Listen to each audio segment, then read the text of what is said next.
Hello, my name is Miss Tessa from the YMCA. Today I'm here to make a recipe from Healthy Schools, Healthy Communities, developed by the Michigan Fitness Foundation. We're going to make veggie and dip cups.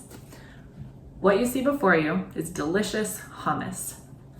We're going to use just about a tablespoon of hummus. Gotta make sure you clink it to the glass so that it comes out nice for you.